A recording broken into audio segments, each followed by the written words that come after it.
just sketch out that idea, right? Don't go to the computer. Don't go to the Word doc. Literally pick up a pencil and draw and sketch the idea that you want to get across. And it will then help your headline be more impactful. It will help make it a bigger idea. It'll help make it a concept. And I remember there was this one, we were working on Kellogg's Special K at the time. And obviously as a brand that is for, women and wellness and overall health and well-being, I remember watching her do this writer's rough, and she's like, here, for example, and she sketched out a pear and an apple. And if you're a woman, you know what that means, because some of us have a pear body shape, and some of us have an apple shape. I'm an apple. Welcome to How I Made It in Marketing from Marketing Sherpa. We scour pitches from hundreds of creative leaders and uncover specific examples, not just trending ideas or buzzword-laden schmaltz, real-world examples to help you transform yourself as a marketer. Now, here's your host, the Senior Director of Content and Marketing at Marketing Sherpa, Daniel Burstein, to tell you about today's guest. You're listening to this episode right now, but are you really listening? I mean, really tuned in? Or are you half listening and half thinking of your upcoming deadlines, a campaign that underperformed, and a plethora of other tasks, goals, and concerns just nagging at your mind? Actually being in the moment and wringing the most we can get out of it is so difficult during these modern times, which is why I love a lesson in the podcast guest application for my next guest: stop running to stand still. Sometimes we've got to get off of that treadmill, step off of it, and focus on being where we are.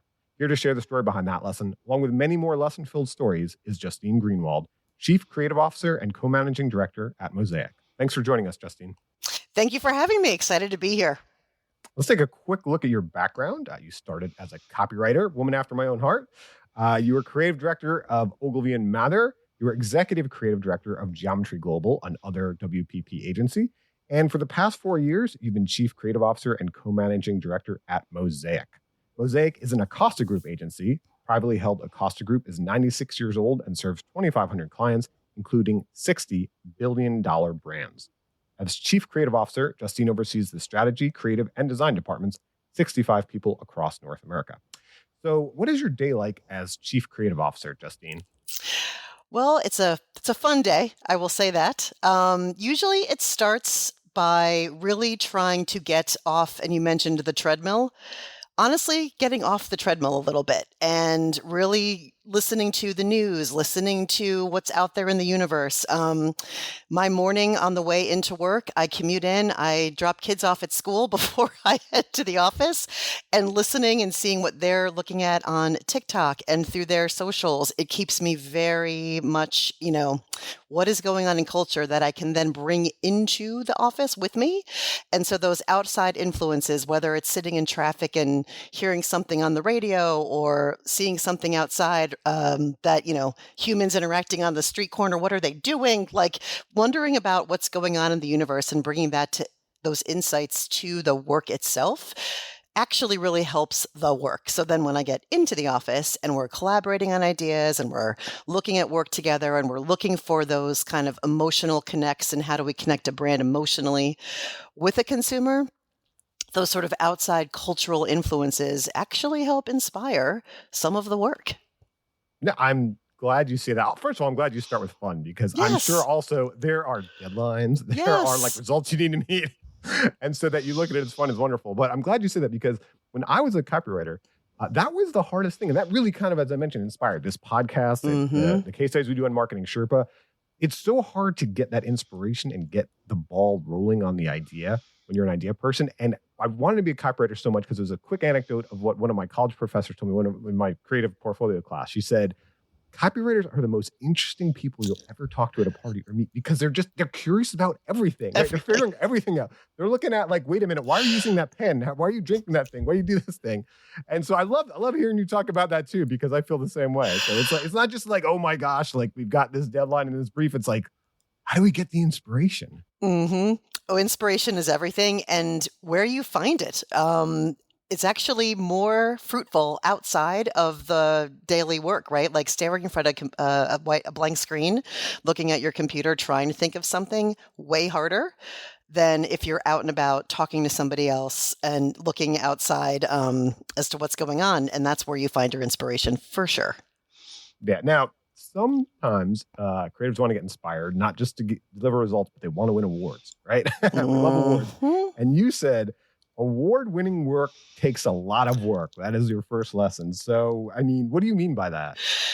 So what I mean by that is award-winning work usually is awarded because it hit on a very emotional human insight. It answered a human need.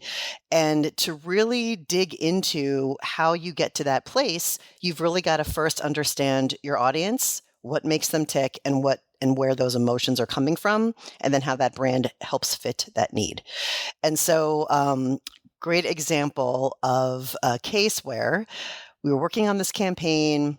We absolutely felt that we had a shot at winning at Cannes. We thought we had a really good insight. We spent months creating the campaign. We spent months creating the actual entry. We, work obviously very closely with our strategy team and coming up with those insights and crafted the idea and the award entry and just, felt we're going to win. We're going to do this. We're going to get that lion. And then, of course, shortlists are announced and we're not on it. So you're like, all right, maybe not, but let's unpack that. Let's look into why that didn't happen. And when you look at all of the Cannes Award-winning work, you realize that not only did it crack on and really uncover an insight, but it was a more unique human insight and a unique emotional need. And the actual execution to get something done is truly innovative. And to make something that's never been made before, to bring something new into the world that's never existed, that takes a lot of work. And that's usually what gets awarded, is it's things that are unique insights that take a lot of work to find, and actual executions that take a lot of time and energy and new technologies to actually create. And so to really get to that Cannes level, you really do need to put a lot of work into award-winning work. Your next lesson is if you build it, they will come. And so I want to ask it in light of what you just said and hear your story. I mean, we got to do more than build it, though, right? Because we're putting those campaigns out. I feel like sometimes the challenge we have is we only see our work and we're like, okay, we'll put this out there and everything will come in, and we forget everything else, all the other competitors, people are seeing. So a quick example here, real quick. You mentioned about the award-winning work. You fill it out. You're working so hard on it. You put it in. And then you're like, why didn't I get it? Like, we have the same issue with How I Made It Marketing podcast. Like, we'll get many great podcast guest applications. And then sometimes there's some of the people that respond and they're like, well, how did this person not get on that I pitched? Because it's usually PR reps pitching, right? They're so amazing and great. But then other people will pitch, okay, well, what can I learn from it? Like, why didn't they get picked? Because what they're not seeing on the other end, which I'm sure the Cannes jury is seeing too, is, I think this episode is going to be 70 something. I don't remember what. We've gotten about like 2,800 applications. And I'm sure it's the same for Cannes, right? It's that, that was good work. It's not it was bad work. It was really good work. But my gosh, we got all these other applications that were so much better. So let me get back to your lesson.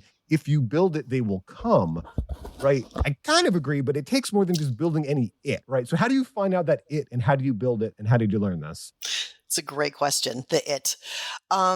Building the it is really, truly something where you can find a community of people that are gathering around it, and there is an it, there is a vibe, there is a buzz. So one of my specialties is experiential marketing. And so why I've always loved that medium, why I've always loved experiential, is you're not just creating campaigns and pushing them out.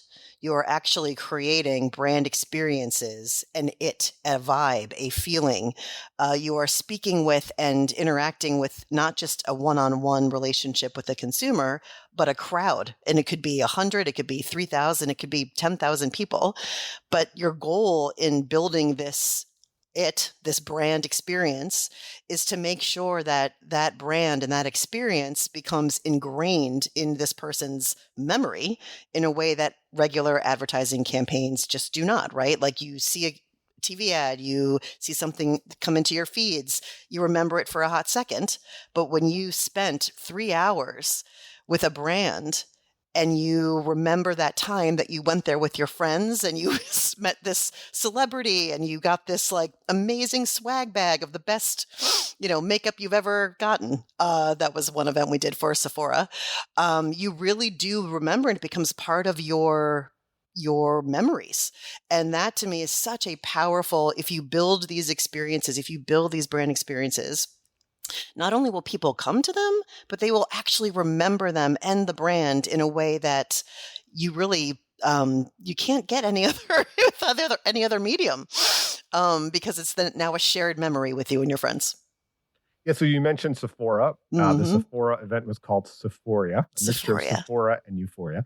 You also mentioned at that event you saw Charlotte Tilbury speak. Yes. And I want to ask about this. So what can a brand that has, I don't like the word influencer, but like a human associated to it, like a Charlotte Tilbury brand, do versus a brand like Sephora, which is more a general brand? Like, what are like the strengths and weaknesses of each when we think about experiential? Because Charlotte Tilbury, she's a makeup artist. She also has a brand of cosmetics. Yep. I think of it kind of in the automotive realm, like when we think of Tesla, right? Elon Musk has done so much for Tesla, and maybe lately has taken away from Tesla. I don't know, by being that, just that human being, that spokesperson out there for the brand, where at one point Tesla was worth more than all these other car companies. Like, who's the CEO of Toyota or Hyundai? Unless you're really an insider in the industry, right? You don't know. And so I want to get back to experiential and just branding in general. Like, when you saw Charlotte Tilbury speak, you're also at the Sephora event. Like, what have you seen as like the strengths and weaknesses, or just like the abilities of things you can do with having a single founder like that versus just having a general brand? Absolutely. It's a great question. It's interesting because I think the strength of it is it builds both the Charlotte Tilbury brand as well as the Sephora brand by them being together, because there's some like, it's sort of like the, accreditation almost, right? Like, it validates that, Sephora is truly bringing you the best in beauty and Charlotte is bringing you the best in beauty products. And so together, when they're supporting each other and you're experiencing both together at the same time, you as a person that's attending that event, your like mind's blown as like, oh my gosh, this is like the best in the beauty industry right here in front of me. I can take pictures with them. I can experience every single product that is here in a way that I can't if I'm just shopping a regular Sephora or if I'm shopping online. I can actually ask Charlotte a question, and she's going to respond to me as a person.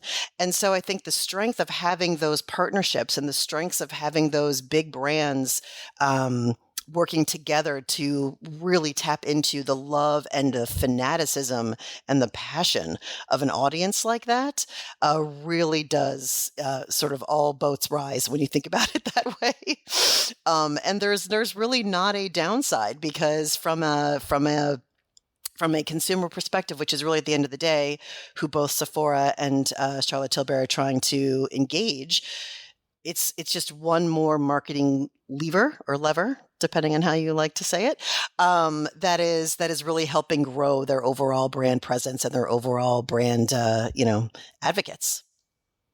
Let me ask you too, you're talking about experiential in terms of event-based experiential, I think, like this Sephora event we're talking about. What advice would you have, or what have you seen work for actual brick and mortar retailers, right? In the actual store? Because one thing I've seen, like, you have a unique role, and we didn't really hit on it much. You're a chief creative officer. You're also co-managing director. So you're on the creative side. You're on the business side too.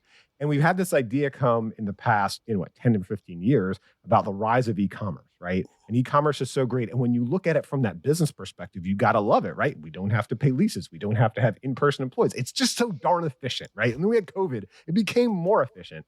And I think one thing that's overlooked is, well, then in e-commerce, you're probably reliant on one of a big few platforms that you can either advertise or get traffic from. The more difficult it is to do that, the more expensive it is, the more your e-commerce store is harmed. Whereas in an actual in-person brick and mortar store, it's not just can I get traffic from that place and maybe have the right offer. It is you can create that experience, right? That you couldn't in e-commerce.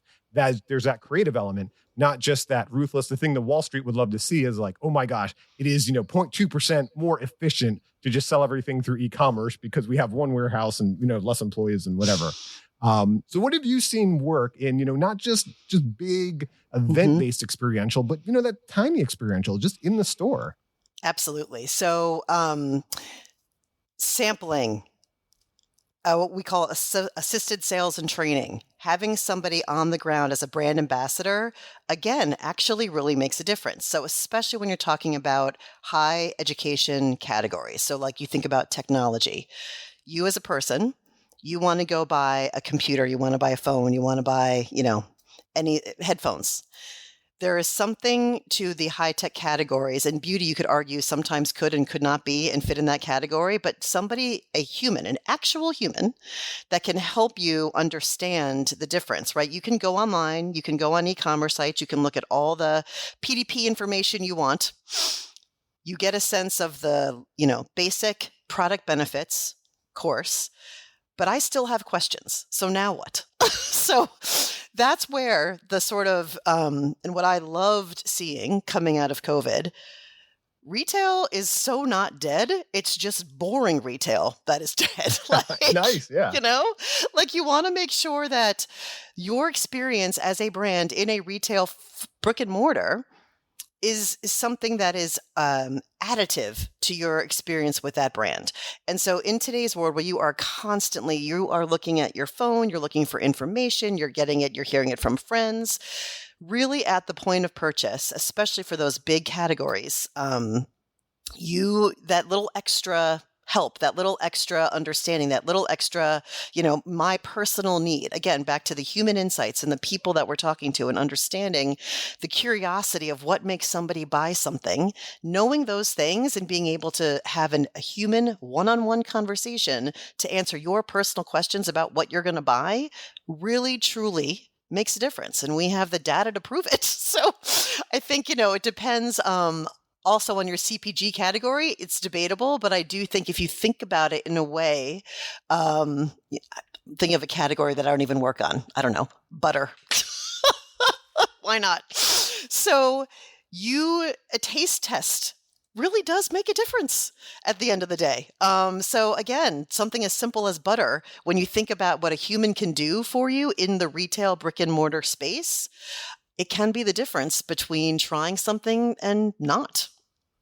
Yeah, exactly. And that is really the ultimate personalization too, Absolutely. right? We tend to only talk about personalization as it's got your name and an email or something like that, but that is the ultimate personalization. So let's talk more about your career and how you got started. You attribute the start of your career to finding a fantastic mentor. You said that's one of the biggest lessons in your career is to find fantastic mentors. How did you find that mentor? Who was it? And what did you learn? Absolutely. So my first mentor was a man named Marshall Ross. He is at Kramer Krasselt, and when I worked with him, it was at a different agency, and it was quite literally my first job right out of college. So went to college. I majored in communications, writing for television, film, etc. Realized coming out of college to be a screenwriter is not a Monday through Friday 9-to-5 job, and someone's got to pay the rent. How does one do this? So, and you'll appreciate that as a copywriter. You're like, oh, right, advertising. I can write for a living and get paid and have a job Monday through Friday, 9-to-5. But in order to become a copywriter, you actually have to have a portfolio. You have to have work. I did not have that work because I was studying screenwriting. So I found the closest job I could to it, which was the assistant to the chief creative officer. Now, some would argue, my gosh, you spent 4 years at school and you went in to be someone's assistant secretary. And I would argue best decision ever, because getting your foot in the door and finding those mentors and finding those people that are there to help you is how I literally started my career. So my boss at the time, Marshall, he knew that I wanted to be a copywriter. He knew that I was really also helping him with his travel, and I was his assistant, but he was kind enough and generous enough to say, hey, here's this assignment we got in. You want to give it a shot? Great. Hey, we're doing, a pitch for X, Y, and Z brand. It's targeting your age group. What do you think about it? And would just involve me in the making of the work, even though it wasn't really my job. And that did everything to get me all of the work I needed for my portfolio to then actually get a job as a copywriter later on in my career. So having and finding people that are not just mentors that can help you with your craft and your skill, but that actually have your back and are there to support you and help you get to where you want to go. That is everything. And I to this day really thank him for giving me those opportunities, and all the bosses I've had post that have been fantastic in knowing where I wanted to go in my career and helping me get there. It's everything. And we're going to talk more about some of those people, because in the first half of the episode, we talk about lessons from the things we made. The second half, we talk about lessons from the people we made them with, who are sometimes mentors, sometimes colleagues, sometimes people we've hired. But before we get to that, I should mention that the How I Made It in Marketing podcast is underwritten by MECLabs Institute, the parent organization of Marketing Sherpa. You can get 10,000 marketing experiments working for you with a free trial of the MECLabs AI Guild at meclabs.com/AI. That's MECLABS.com/AI. All right, let's take a look at some more lessons you learned from the people you collaborated with. You said, do good by the work and do good by your people. And you learned this from Joe Shirata, currently the Deputy Chief Creative Officer worldwide at Ogilvy. How'd you learn this from Joe? So I was fortunate enough to be promoted while I was working at Ogilvy. So I was a creative director at Ogilvy, and Joe promoted me to executive creative director. And it's a big jump.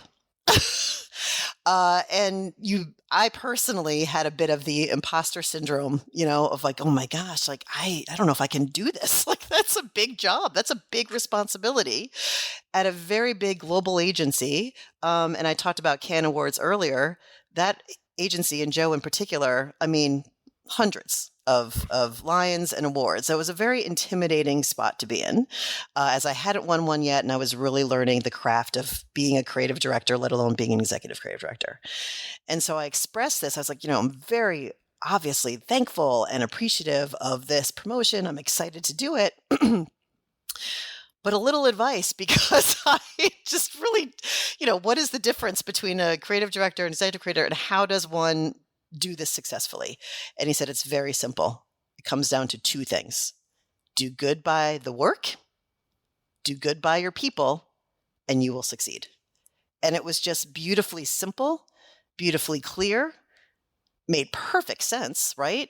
My job as a creative director is to make sure the work that goes out the door, the work that we put in front of our clients, is best in class. So if I am having a conversation with somebody, a client service person, a strategist, a production, whoever it is, I need to make sure that the vision we had for this work is coming through. It's my job. And when you simplify that, you have that as your focus and your goal, becomes a little bit honestly easier to do. And then doing good by your people gets back to the mentorship piece. It's, this person on my team is very good at X, Y, and Z. They need to be better at this. How do I make sure that I can help them and get them the opportunity to be better at this X thing that they need to be working on? That's my job, to help them in their career and in their craft. And by helping your people, supporting your people, listening to, the challenges that they're having within the agency, the challenges that they're having with the client, and helping them solve for them, you've now got a team that feels supported, that feels inspired, and that feels confident in going out in front of the clients and showing and showcasing that work. As a copywriter, sometimes you as a person, your heart and your emotions are out in front of, they're in the work. So when someone doesn't like it, it sort of hurts. So helping a team get through that, and don't take it personally. Like, just because they didn't like that idea doesn't mean it's a bad idea. It answered the brief. It's subjective. And so being able to really help support your people and help them find that confidence was just great advice. So that's why to this day, I still use that, do good by the work, do good by your people, and you and your agency will succeed. And I just think it's fantastic advice. Oh, yeah. I mean, it's like someone calling your baby ugly, right? Yeah, Like, exactly. what do you mean? That's beautiful. What do you mean? My baby's adorable. I made this. Yeah. I wonder, can you think back in your career, you have a specific example you could tell us about how you did good by the work and did good by the people, like, while creating a campaign or working with a client so for example, I interviewed Julian Rio, the assistant vice president of international marketing for Ring Central on how I made it marketing. And one of his lessons was share your knowledge to elevate your people. And that's something he talked about was, don't feel like, oh my gosh, I'm going to teach my tricks and how I do it to this person. Then they're going to come and take over my job. It's like, no, you share your knowledge, elevate the people because they're elevated. Then boom, you can move on in your career. You're helping them. You're helping yourself. You're helping the company. So I wonder for you, could you take us into the room where it happened? I mean, some of those campaigns you're working on, it's can be pretty brutal putting in the time it takes to actually build them, get rejected by a client, lose a pitch, whatever it may be. How did you do good by the work and do good by the people? Tell us one. It's a great question. I think one of my first, when I joined Mosaic about 4 years ago, one of the first projects that we worked on was developing what we call experiential platforms.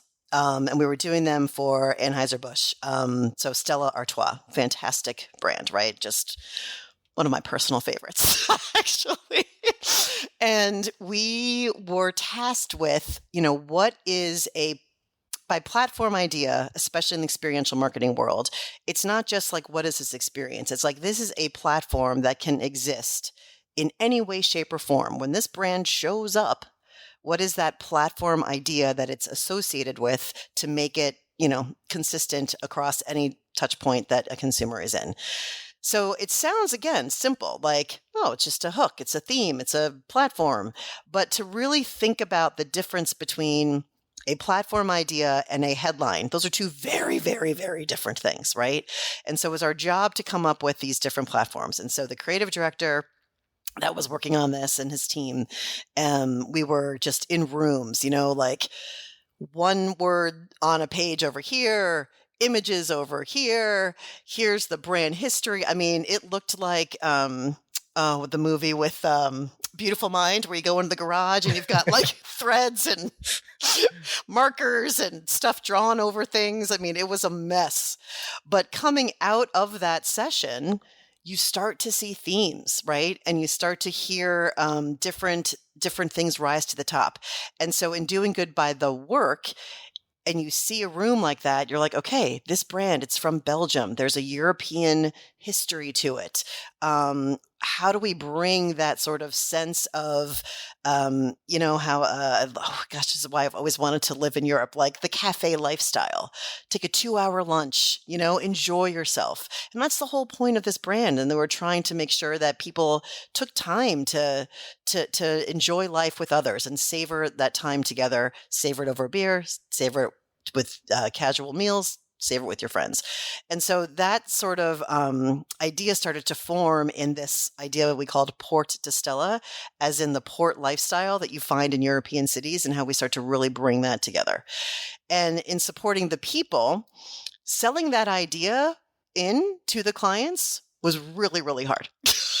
In fact, the first time we shared it, and I was with the team in the room, we were in the ABI offices in New York, it didn't go great. Like, it sort of was one of those, like, there's something in there, we see it, but we still need to push on it. Maybe it's the name, maybe it's the convention, maybe it's this, maybe it's that. And so, again, doing good by the people, coming out of that meeting, myself and that creative director, we just basically went out for a beer, of course, Estella, and just talked about it, talked about the feedback, talked about the work, and just supported his brain, because there was a lot of really great things in there. And we just kind of pulled it out, talked it through, went back and sold it in. So it's a sort of a good example of, ideas really, what's going to work for the work, what's going to work for the people. And that was a good one. I like that. Well, when we talk about what's going to work for the people, sometimes too, they're just from self-care. We've heard a lot, but there's also like making sure things are working for you too, right? And checking in there. And so I like this next story and this next example because it was about you specifically and making sure that you were actually into the work you should be doing. I mentioned it in the opening, stop running to stand still. And I love it because we've always been there. I worked on a distributed team at one point with a GOVP. And every time we would have a meeting, we would have offsites in different cities. She would always harp on that. She's like, we are here. Like, be here. I don't want to see people looking at their phone, like Blackberries back then, all these things. It's like, you just be here in the moment. Let's see how much we can be here. And it was so true. When you hear it, it sounds silly and, I don't know, foolish. And then you're like, my gosh, that is so true. So stop running to stand still. You learned this from John Hamm, the CEO of Free Turn Entertainment in London. And how did you learn this from John? Yes. So John was one of my former Chief Global Creative Officer, kind of a big title, big job. And he did a wonderful thing, which was he got a lot of the ECDs from across different countries together for a executive creative director summit, which is fantastic because when you think about all the different challenges that we all face in our daily lives, it's good to take a moment, be in the present, have a conversation with like-minded people, and, ask questions, see how they're getting through challenges and learn from each other. That was really the main point, and to then, again, help elevate that work.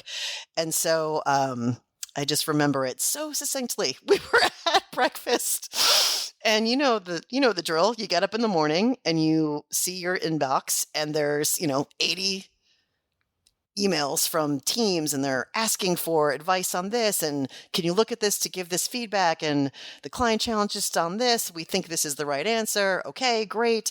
And John sees me frantically going through all these emails and frantically typing, texting back, and da-da-da-da. He's like, what are you doing?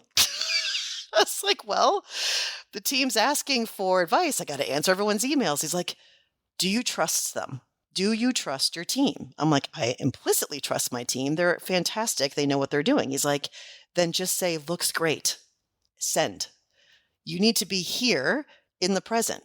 You put these people into these roles because you trust that they can do that work. Give them the confidence that they can move, give them the confidence that they're in great shape, and then be present in this moment because this is where we all need to be right now. And he said, you're running to stand still. Stop running to stand still. And I just thought that was such great advice of like, right, in our daily work lives, we are absolutely constantly just running against deadlines, running to meet a need, running to answer this client's question, running just, trying to find new information to inspire new thoughts. Like we are running. You sometimes forget it's critical to stop. Stop running. Because when you stop running, that's where the influence from others, that's when your brain is open to new thoughts. That's when your brain, it needs to idle for a second. Because if you're constantly running, you literally don't have the brain capacity to let ideas blossom, right? And that is, I think there's some scientific research behind that in your brain. A human brain can only handle so much at a time, a minute at a time. And you sometimes need to unplug from that, and you sometimes need to stand back from that and stop the running. So the stillness lets the ideas sort of seep in and the inspiration seep in. And just, that is such an important lesson of being present in the moment and ruthlessly prioritizing what needs to, come through in that moment. And I think being present and mindful of your surroundings does nothing but really help you and the work be better. Yeah, and something I've noticed, I think probably we started roughly around the same time, but my career was shaped by the ebb and flow of print deadlines more than anything, right? There's print, there's broadcast. And now it's just endless. It's real time, right? It's endless. And so I think that is such an important and crucial lesson specifically because of that. Like there was that ebb and flow a bit. We were just kind of forced like, hey, if you wanted to get that print out, it was whatever was the deadline. And, that's it. Maybe you can get to the FedEx at the airport by that time, but then that's it. It's gone versus endless, real-time, relentless need to stay on top of things. But that also brings up the question you were talking about. I loved when you talked about, how you spend your day. It's like, hey, I want to get out of the office. I want to understand people, see how they are, right? We're people. We're communicating to people. That's so true about us, but it's true about our customers too, right? So when they see our messages and we're trying to get our brand messages out there too, they're going through the same thing. They're on that same treadmill and they don't experience it like us. So I wonder for you, like, what do you do or what have you done to help overcome that with the customer, right? To help the customer, to help that message get through. That's one of the most challenging things we face today.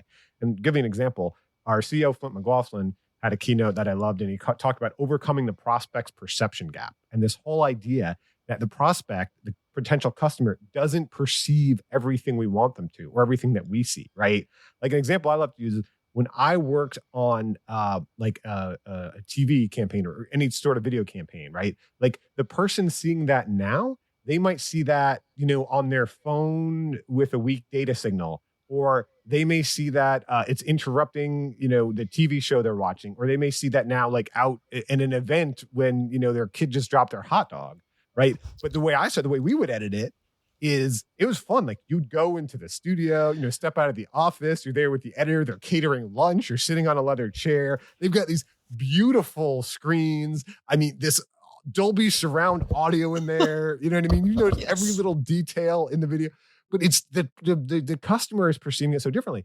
So I wonder for you, is there anything you've done or what you do to help kind of step out of, that studio, so to speak, and make sure the customer understands and perceives this in their busy world, because they're doing the same thing. They're not always stopping. They're still running in place, right? So what have you done to help get that message through to the customer? It's such a great example. And so, right. So we, it's going to sound a bit trite, but it actually really works. So we've all talked about consumer journeys, and like, it's not a journey, it's a destination, like all the things. Like I won't get into the marketing speak around it because we've all been there and heard it. However, there is such validity in understanding where is that consumer in their journey, because them listening to, let's say, a podcast, like how are we, right? That's one moment in time that you want to make sure that you're relevant. So because there are so many touch points, right? I mean, you think about the marketing world today and just how many different vehicles, media channels, how many different ways there are to get in front of a consumer, how many different opportunities there are. It's not trying to, spray and pray, as you will. It's really thinking about what are the most relevant moments that you can interact with a consumer on their quote unquote journey that are then going to actually help them in that moment stop and take a minute, stop and stand still. When are they going to be most interested? When are they in the most need of that product or brand? When are they going to be the most receptive to it? And we spend time really digging into moments of receptivity, because those moments of receptivity are when they are maybe standing still a little bit, or when they're in the middle of it, helping them to not be in the middle of it, get out of it. And using that tension point in the work and in the communication and in the creative that we create is really our, how we can help our clients and their brands actually make a difference, actually return on their investment, actually drive an increase in whatever we're trying to do and whatever objective we're trying to accomplish. Those moments of receptivity are everything, and understanding that, crazy treadmill that we're all on, where are they in that crazy treadmill and where can we help them get off? It's really a goal of ours. I wonder for you, if you could share in your journey as a consumer, or customer, maybe like a moment of receptivity that really got you. Because I'll share two real quick. One that really didn't work with me and one that did. And this is where I get back to too. I like what you said, because I think every touch point, every potential touch point we have with a customer is a thing of value. And I think that's sometimes understood in the marketing department. It's not always understood by the CFO or in logistics or some other departments, where again, they're looking at as a cost versus a value, or customer service, for example. So I'll give you two quick examples from my life as a customer. I want to hear one from you too. So I was getting a washing machine or dryer or something delivered. We bought it from Home Depot. This was before we worked from home in the pre-COVID days. So I was actually specifically working at home just to get this. And I was like on the phone call in a meeting or something, and I see like this truck with a trailer come by, and I live in a cul-de-sac. So, it was going that way. And I'm like, oh, it must not be that. It was like a pickup truck just a plain white truck with a trailer behind it. But sure enough, it pulls around and it pulls in front of me. And these folks are delivering this washer or dryer to me. And it was like, literally, it was like some plain white truck and like a trailer behind it. And they were wearing whatever clothes and like overalls, nothing branded or anything. And they just hooked it up. And I just got thinking, like, I'm sure, again, there was a CFO or someone in logistics, fulfillment, whatever. They said, we could save 10% if we outsource this to local contractors, right? Versus what is that brand experience where I trusted Home Depot, right, to deliver this. I don't remember if it was free delivery, if I paid for it, deliver it, hook it up, whatever. And it's like the guy from like Craigslist is just coming and hooking it up. So again, that's where I think maybe the marketers lost out. I have one other example. And I remember this as a kid. We were driving. It was like the New Jersey Turnpike. It was winter. It was cold. We pulled off at a rest area up there. And there were these people giving out hot chocolate. And it was actually a religious organization. It wasn't a brand. I won't name the organization. But I thought, like, as growing up, what a great brand experience that would be, where you're again just helping to serve the customer. What if that was, I don't even know a hot chocolate brand, whatever hot chocolate brand that was, right? And they were just out there, in that cold New Jersey night on the New Jersey Turnpike at the Thomas Edison rest area, or whatever it was, and they're giving out hot chocolate. Think about how that hot chocolate tastes so darn good, right? It could have been just whatever generic hot chocolate, but whatever hot chocolate they gave me, I would have been, that's the best hot chocolate ever to possibly get. So again, that's where I feel like sometimes we overlook those touch points and we just are like siloed in, we've got our media budgets and whatever versus, kind of the financial folks in the company are just like, oh, well, we got to report to the street. Next quarter, we can, kind of shave a little bit off and get a better margin there. So I wonder for you, Justine, you talk about these touch points, you talk about these experiences. Anything stick out to you as a customer that, really resonated with you, inspired you? Absolutely. So I'm not just a chief creative officer, I'm also a hockey mom. Okay. So I spent a lot of times, and I think this is maybe when you mentioned the gloves, why this triggered my memory. So I spent a lot of time at ice hockey rinks, and they're kids, like these are, and where I'm going with this is beer. so that's why I had to mention these are kids. These are hockey tournaments where you have underage. These are not kids of drinking age. But I remember, I think it was Molson had this whole like official sponsor of, hockey clubs or hockey something. And it was in the locker room where I was like dropping my kids' bags off. And I was like, huh. And I'm like, oh, wait, this isn't just kids. These are like men's rat hockey leagues. And Molson's there in their locker rooms, like sponsoring their clubs. I'm like, that's so smart. Like, just like, and these are not like beautiful pieces of creative. It's just very simple, like branding, Molson logo, here's the special, here's the deal. But it's now like from a brand perspective, right place, right time, moment of receptivity. One, I got a lot of time lacing up those skates. You're looking around, you're hanging out back there, and you're like, oh yeah, post game, totally doing that. Like totally gonna have a beer, albeit a Molson at this point, with my hockey team after the game. Like it's those sort of moments where I, as a mom with a younger kid, was like, what is that doing here? But then as a marketer, I'm like, oh, of course. Makes perfect sense. I would drink a Stella. I like the Belgian. Yeah, exactly. I like the Belgian cafe lifestyle more than the Smash Mouth. I mean, I'm in Jacksonville, Florida, so ice hockey isn't my thing. I'll go with the Belgian Stella. So, all right, one final lesson here, and I like it because we've really touched on this lesson through this entire episode. You've really kind of talked through and shown how this is, but let's kind of zoom in a bit here. You say disconnect to create concepts that will connect. And you learned this from Renee Mahoney, now a creative director at Weber. Clearly, this has resonated with you in your career because we've really kind of been hitting on this the whole time. So how did you first kind of come to this realization? How did you learn this from Renee? So after my first job, Renee was my second sort of boss, mentor, et cetera, in my second job. It was a small little consumer marketing promotions agency here in Chicago. And so I was I think a senior copywriter, associate creative director. And your job is to come up with great headlines as a copywriter. You know that. And concepts. And it was very interesting because some writers tend to look at the Word doc and you just think and write on a page, right? And you go to the computer, you brain dump a bunch of headlines. You think about the cleverness of, does this word, pay off this word, and how are those two things? Even the headline I wrote, disconnect to connect, that's a headline. Like that's a total, and you know what I mean by that. Like the copywriting of that is very intentful. But in creating creative work that obviously isn't just words, the images and the visuals are everything, and how you get across a concept. It's not just a headline. And so Renee taught me how to do these things called writer's roughs. I can't draw. I am terrible at it. I'm stick figures at best. But a writer's rough does not mean that you need to draw anything important or well. It's just sketch out that idea, right? Don't go to the computer. Don't go to the Word doc. Literally pick up a pencil and draw and sketch the idea that you want to get across. And it will then help your headline be more impactful. It will help make it a bigger idea. It'll help make it a concept. And I remember there was this one, we were working on Kellogg's Special K at the time.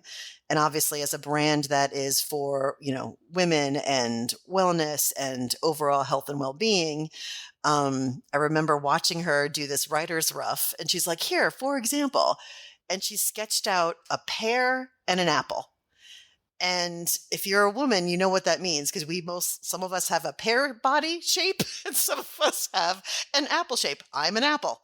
And so by just seeing these shapes of a pear and an apple, I'm like, oh my gosh, I totally, as a woman, completely relate to the brilliance of that as a visual. And now I'm going to write a headline that sort of pays that off. So it's sort of thinking conceptually and visually first, to then write a headline against it versus opening up a laptop and brain dumps. And what's funny about it, I don't even remember the headline I wrote, and it's probably inconsequential relevant to the image itself because it was so good. But I think, that was a while ago. But I think in today's world where everyone's like, oh, well, have Chat GPT just write your headlines and have AI do your layouts. I'm like, it's a tool. It's a great tool, but without a human insight, without a concept, it's just words. It's just layouts. Like you have to feed those tools more meaningful conceptual thoughts that are going to resonate with a human. And that is why this sort of, disconnect to connect. You're human. Connecting with others on a human level is most important, first and foremost. And that's what you got to understand, those concepts. Then go to the computer, then go to ChatGPT, then use all the tools you want. But you need to come up with that concept in your head first. And that really makes the difference when it comes to creativity and what great work really is. Yeah, you're a woman after my own heart with this. I love that. We got to unpack. We got to unpack a few things here because, so one thing I wonder, is there something you still specifically do to stay off a digital device? Because when I was starting in my career, I think I had the fortunateness or the luxury of markers were still a big thing. If you know what markers are, people call them different things. Yeah. I mean, and so I'd have marker comps all over my office. Our art director would. You could, Quark and Adobe and some of these things were there, and they were newer and they were starting, and so you could more than you could probably 10 years before comp stuff up on a computer. But still, it started often on a big pad with a marker. And so to your point, you couldn't yet have any sort of pizzazz or execution make it better. The idea had to be good enough that it was a marker. And to your point, I'm a horrible drawing that yes, that was good enough. And then let's take it to the next step and comp it up. So for me, here's one thing I do. I read as much print as I can. I read the newspaper, I read magazines, because I am on devices all day. And so when I'm not on devices at work, I mean, yes, I play with things. I want to learn about emerging things. You mentioned TikTok. But I do want to disconnect, and I want to get my information in another way because that disconnection is important. And I think your brain works in a different way at that time. So I wonder for you, disconnect to connect, is there anything specifically that you try to do to disconnect? That's a great question. Yes. And I find it actually easy to disconnect sometimes because, like you said, we are on our devices from the minute you wake up till the minute you go to bed. No question about it. And I relish the moments where I quite frankly make it purposeful to just put the phone away. So here's it's such a silly but relevant example. So after a long day, and I mean not only just devices in my laptop, but also the car office. Like I actually have I spend so much time, so many times on calls. Yes, it's technology, but it's like the Bluetooth with the speaker so many conversations on the phone, in the car, at work, et cetera, et cetera. So during the hours of around, I'd say 6:30 to about 8, no devices. Put the phone down, close the laptop, talk to my kids, like have a conversation with a human, cook. Cooking is a fabulous creative outlet, by the way. Thinking about flavors, listen, and I've got the news on in the background, so yes, there's technology on, but it's just sort of catch up on the days outside of the, work day. But it is a time where you can express your creativity, let your brain think about something else besides work for a hot second to recharge. And so that is my hour of no laptop, no phones, no anything. It is my time to spend with my family, having dinner, having human, connective points, and listening to everyone else's day. My day is very different than my kids' days. My husband's a high school teacher. He teaches computer science. And hearing about, how he's teaching the FBI hackers from the future to help safeguard our internet security. Fascinating. There's just so much to be learned in my own house. Let alone from these devices. And so hearing what those close to me and what they've experienced during the day, again, opens up that aperture to think outside the box, to think what is happening in culture, what is happening in the world. And I didn't need a phone or a TV or a laptop to do it. Just had a human conversation. And those sometimes are the best, most meaningful. No, and I think this is important to talk about, because if we don't consciously do this as creatives, we will just fall into the trap of getting sucked into those devices. And I also love, my wife's a high school teacher. And so one of the things I love that I learned from her is, it is essentially marketing and advertising and creativity in some ways. You have an audience, a very disconnected audience, who is very difficult to get through to, and you have to get a message through to them. So that is, one of the things I love about hearing about her day too, and how she goes about things, and kind of brainstorming with her, right? Yep. Let's take the flip side for a sec. You mentioned AI, right? So is there any way that you use AI, artificial intelligence, in your work? So for me, I think, I agree with you in a way. I think sometimes people have gone too far and they put that trust in AI, and they're like, it'll write the whole ad, the whole email, the whole whatever. For me, I think I don't remember if we're talking before we started recording or after. When I started as a copywriter, when I would first get the job started or first, talk to the AE, there would be that moment of sheer terror of, I will never come up with another idea. And the thing I needed to do, I found, is just momentum, right? Just get that ball rolling. That's how you get over a writer's block, right? And so I would go to CA, Communication Arts, a magazine with all sorts of creativity, One Show Awards books, and all these things, because I just needed to get off the block. I needed to get that ball rolling and get the idea started. And for me, AI can be that when I'm stuck. I'll ask it, do this, do that, right? And it starts doing things. And then that gets me thinking of doing something. And the other thing that helps too with AI is, at one point very early in my career, we would go to the library or when I was an intern, actually, we had an actual information department. There were copy editors. There were also an information department. They had every book. And you could go remember wanted some sort of Shakespeare quote to inspire something I was working on. I would go to the guy there. His name was Sal. And he just had everything. He had books of all these quotes and all these encyclopedias and all this stuff. And you'd go and you'd have that information. You can kind of get the ball rolling.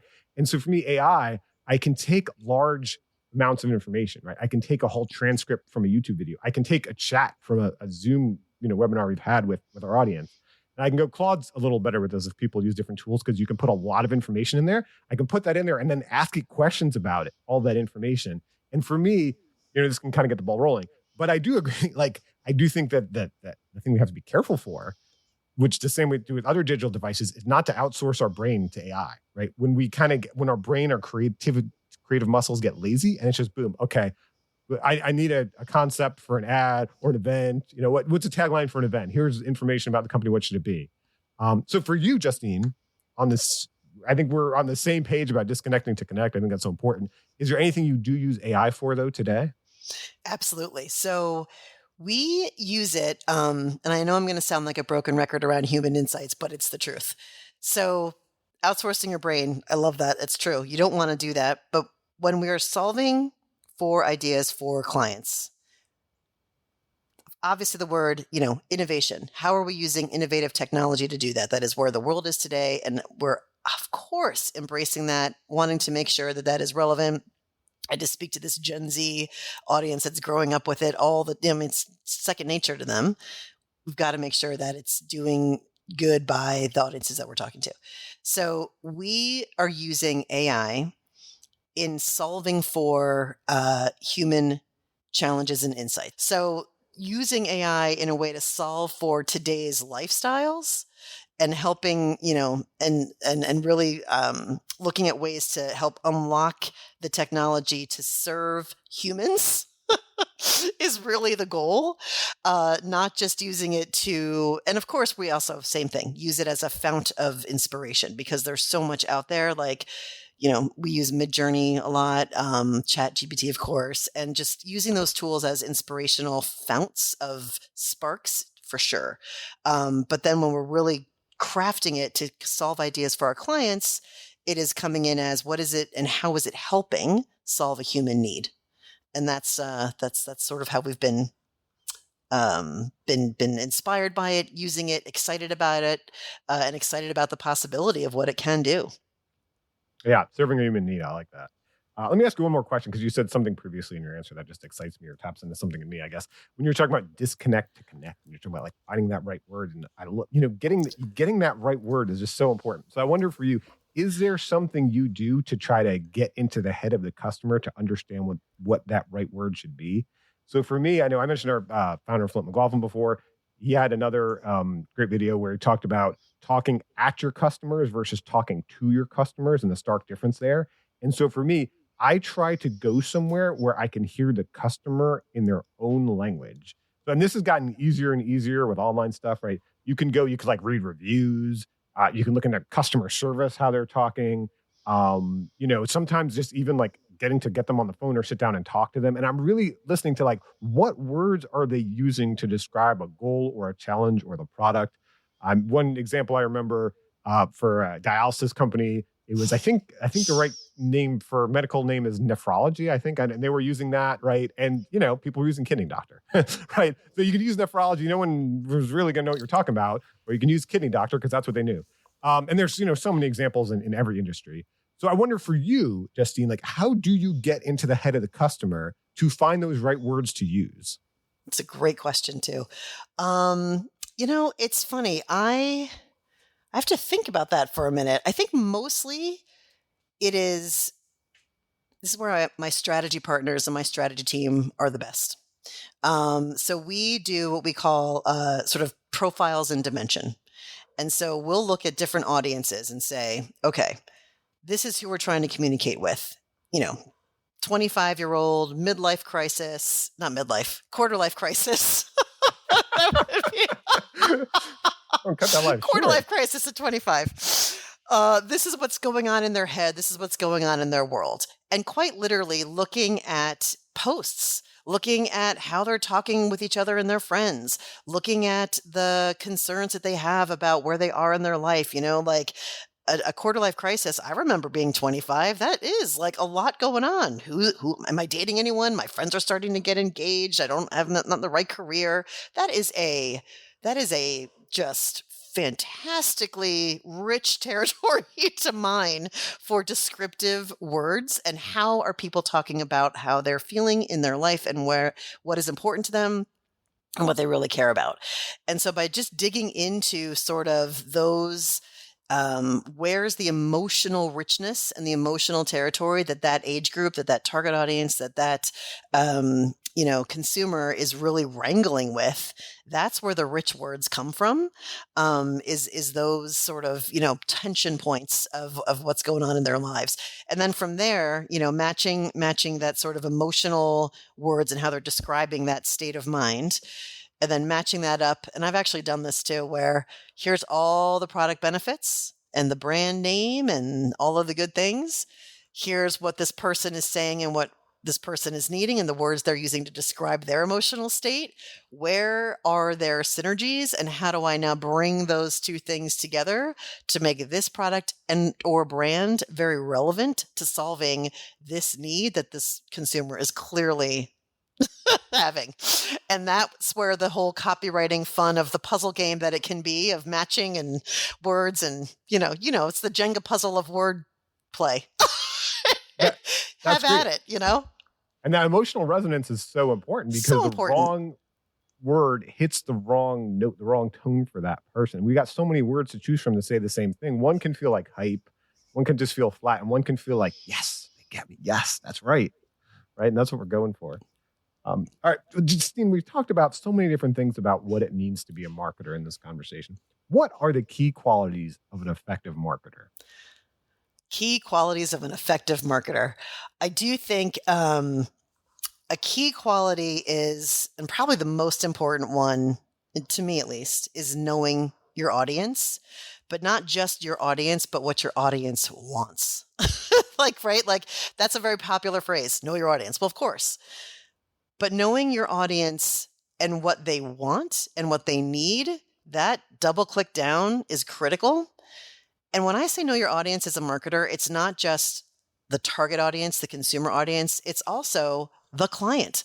Like when I go and speak to a client about their product, their brand, the assignment that they gave us, I need to know the audience and what they're looking for in the room, and what are the tick points that are going to help, sell this idea or help explain why this idea is what it is.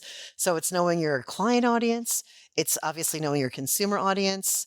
And it's really just understanding the world of how those ideas you're creating are going to resonate by knowing the tick points that both of those audiences are looking for. So I think as an effective marketer, that for sure is a big rule. Know your audience and you're talking to and what they want. And I think the other effective piece is understanding what is relevant in this world, what is culturally relevant, and being curious about it, right? So having that curiosity of what's next, what's new.